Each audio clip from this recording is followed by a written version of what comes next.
So I'm going to talk about the comfort zones here, okay? Now, what I'm going to show you is going to be based on real estate. Now, again, I've trained a lot of people in real estate, and I've seen every one of these zones, right? You may find that you're guilty of some of these comfort zones and kind of some of the things that you've done as well.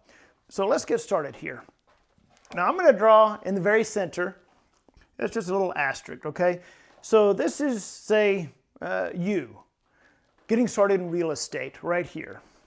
Now, when you get started in real estate, you've got this little comfort zone around you.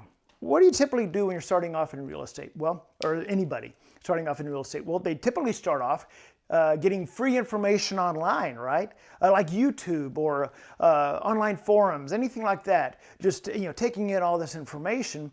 They begin with where it's free, which is YouTube. So right in here, I know you're not going to be able to see this because I'm going to have to write pretty small. But right in here, I'm just going to put YouTube. Now, the nice thing about getting information off YouTube and learning off of YouTube Academy is it's not embarrassing. You don't have to report to anybody. Nobody's seeing you succeed or fail. You're just literally sitting there like a rock in front of your computer. Okay, not a lot going on there. But it's a nice little safe zone. Well, then after you've watched YouTube for a month or several weeks, well, you're like, okay, I should probably do something. What am I going to do? What am I going to do?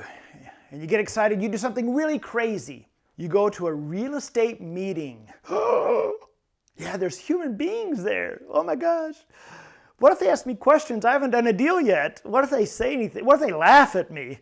I bet I'm the only one there that hasn't done a deal yet. Ugh. So you get nervous, you're scared, I get it. Well, now in this real estate meeting, you've broken through the comfort zone of just sitting in your living room or sitting at your office watching YouTube. Now you're around human beings, and it's scary, and you're nervous, you're kind of scared to talk to people. But after you've gone to about, 4, 5, 6, 7 of these, you're getting a little more comfortable. And when you're not at the real, you're watching YouTube.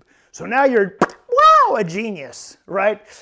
You're graduating YouTube University and you're hanging around human beings. But now you do something a little scarier. What do? You go online. This person you were watching on YouTube, they've got a course for $997. You buy a real estate course. Now, sometimes you may not tell your spouse that you spent $1,000 on a real estate course, right? But you do it anyway. So you've gone from watching YouTube, going to RIA, to spending $1,000 on a course. Now, boom, baby, you are in business. Why? Because you've actually invested $1,000 in a real estate course. And you get that course and you go flip through it. It's exciting at first, and then you kind of put it on the shelf and and you're going back to watching YouTube. But here's the thing about that $1,000 course. This $1,000 course included a 3-day boot camp. Ooh, a live training. So now you're at the boot camp. So you've gone from YouTube University where nobody knew you existed, a RIA meeting where everybody's doing deals you feel like except you, and you bought a course for $997. Now you go to the boot camp. Well, you're at the boot camp at 3 days. Phenomenal speaker, great information. And what do they sell you at the boot camp? Coaching. So now they've sold you coaching. So you've gone all the way from YouTube to real estate meetings to buying a $1,000 course, going to a boot camp. Now you've made the big plunge and you spent money on coaching. This is a huge commitment, massive commitment. But here's what happens so many times right here with coaching. Someone signs up for coaching and they're excited about it at first, and then within 3 weeks, 4 weeks, 5 weeks, that excitement dissipates and the coach can't even get a hold of the student. The student's not showing up for the Zoom meetings, the coaching call. And so finally, because I've had this happen so many times, as the coach, I get a hold of the student. Hey, Michelle, where have you been? I haven't heard from you. Is everything okay? Oh, yeah, I've been so busy. Okay, well, I get that. So what kind of, have you been doing marketing like I told you? Yeah, John, I don't think this isn't working. What do you mean it's not working? Did you do direct mail like I told you to? Well, yeah, I did some direct mail. I did some. Well, let's talk about that. How much direct mail did you send out? Oh my gosh, John, man, I must have sent like 42 pieces of mail. What? Michelle, at what point did I tell you to send off 42 pieces of mail?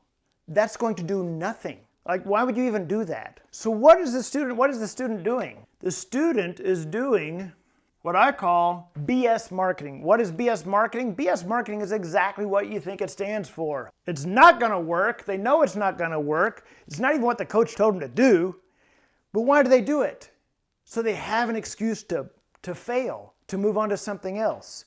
And what do? When the BS marketing doesn't work, boom, baby, they're out of it. And they're on YouTube, and suddenly they see an ad for someone that talks about how this hidden government loophole allows you to flip land in Antarctica with VAs only. No need to leave your house. And you go, oh my God, I'm going to flip land in Antarctica. And you go, oh my God, I want to sell this on YouTube. Now I'm going to buy the course. And you start the whole cycle all over again. This is why real estate coaches all have the same students. There's a saying, buyers are buyers. What does that mean? It means they're all following through this exact trap. You see, every coach that you may have bought from, whether it's me or somebody else, their stuff is probably very, very good, but you lose that enthusiasm very quickly. But again, that's so powerful to understand those comfort zones.